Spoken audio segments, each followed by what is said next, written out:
56व्या GST काउन्सिलच्या ऐतिहासिक बैठकीनंतर सरकारने कचरा व्यवस्थापन यंत्रांवरील जीएसटी दर हा 18% कमी करून थेट 5% केला आहे.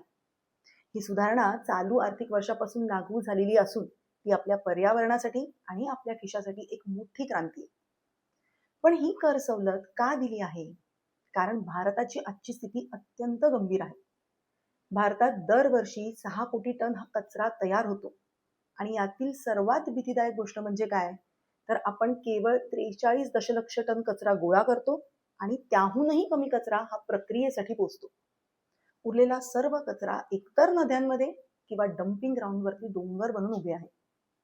म्हणूनच या संकटावर मात करण्यासाठी सरकारने या मशिनरी स्वस्त केल्या आहेत.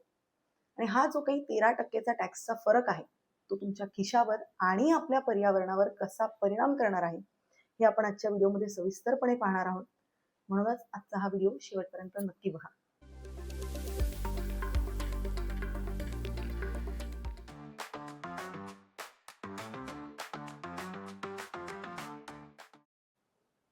नमस्कार, मी सीए प्रज्ञा श्रीधनकर. आर्थिक जागृतीमध्ये तुमचं पुन्हा एकदा स्वागत आहे. सर्वात आधी आपण हे समजून घेऊया की हा 13% टॅक्सचा फरक किती मोठी बचत आहे. समजा तुमच्या सोसायटीसाठी किंवा तुमच्या बिझनेससाठी तुम्ही साधारणपणे 10 लाखाची ऑर्गॅनिक वेस्ट कंपोस्टिंगची मशीन खरेदी करत आहात. सो आधी त्यावरती 18% जीएसटी लागायचा, म्हणजे तुम्हाला 1,80,000 रुपये भरावे लागायचे. पण हा जीएसटी आता 5% केल्यामुळे तुम्हाला फक्त 50,000 रुपये भरायचे. म्हणजे इथे थेट 1,30,000 रुपयांची बचत आहे. सो हा पैसा जो तुम्ही आधी टॅक्स म्हणून भरायचा तो आता तुमच्या बँक अकाउंटमध्ये उरणार आहे. आणि ही टॅक्सची कपात केवळ मशीनवर नाही, तर डिसेंट्रलाइज्ड वेस्ट मॅनेजमेंट सिस्टीमला परवडणारं बनवण्यासाठी सरकारने घेतलेला एक ऐतिहासिक निर्णय आहे. आता आपण मगाशी पाहिलेल्या आकड्यांकडे पुन्हा येऊया. भारतात दरवर्षी 6 कोटी टन कचरा तयार होतो. मग तो सगळा कचरा प्रोसेस का नाही होत? तर त्यामागे 3 मुख्य कारण आहेत. पहिला आहे की खर्चिक मशिनरी. याआधी कचरा प्रोसेस करणाऱ्या ज्या मशिनरीज होत्या त्या प्रचंड महाग होत्या, त्यामुळे छोट्या सोसायटीज किंवा बिझनेसेस ते खरेदी करू शकत नव्हते. दुसरं आहे सिव्हिक सेन्सचा अभाव. आपण आपला कचरा वेगळा करत नाही, म्हणजे ओला कचरा किंवा सुका कचरा हा वेगळा करत नाही, कारण आपल्याला वाटतं की तो प्रोसेस करणं किंवा त्यावरती प्रक्रिया करणं हे खूप महागडं काम. आणि तिसरं कारण आहे डम्पिंगचा ताण. नगरपालिका किंवा महानगरपालिकांना हा कचरा गोळा करण्यासाठी, तो वाहून नेण्यासाठी किंवा डम्पिंग ग्राउंड सांभाळण्यासाठी हजारो कोटी रुपये खर्च करावे लागतात.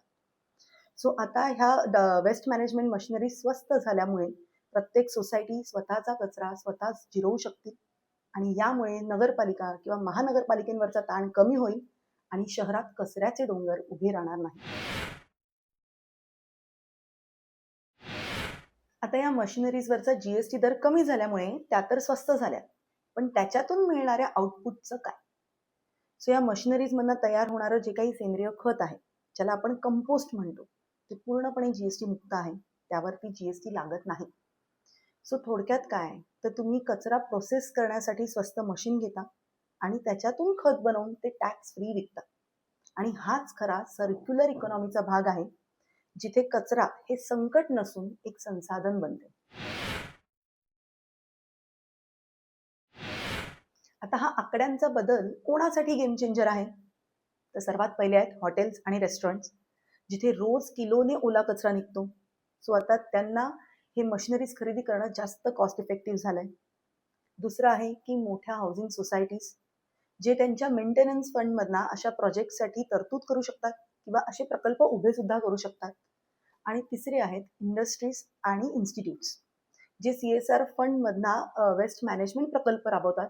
त्यांना आता 13%चा अतिरिक्त बजेट मिळणार आहे. सो मित्रांनो, 18%वरनं 5%वर आलेला हा जीएसटी केवळ एक आकडा नाहीये, तर तो भारताला कचरा मुक्त करण्याचा एक मार्ग आहे. मशिनरीज तर स्वस्त झाल्याच आहेत, पण आता गरज आहे आपल्या जागरूकतेची. तुम्हाला काय वाटतं की या टॅक्स कपातीमुळे तुमच्या सोसायटीत काही बदल होईल का? तुमचं उत्तर कमेंटमध्ये नक्की सांगा. आणि आजचा व्हिडिओ जर तुम्हाला माहितीपूर्ण वाटला असेल, आवडला असेल, तर त्याला लगेच लाईक करा, जास्तीत जास्त शेअर करा आणि आर्थिक जागृती या आपल्या चॅनलला सबस्क्राईब करा. थँक्यू.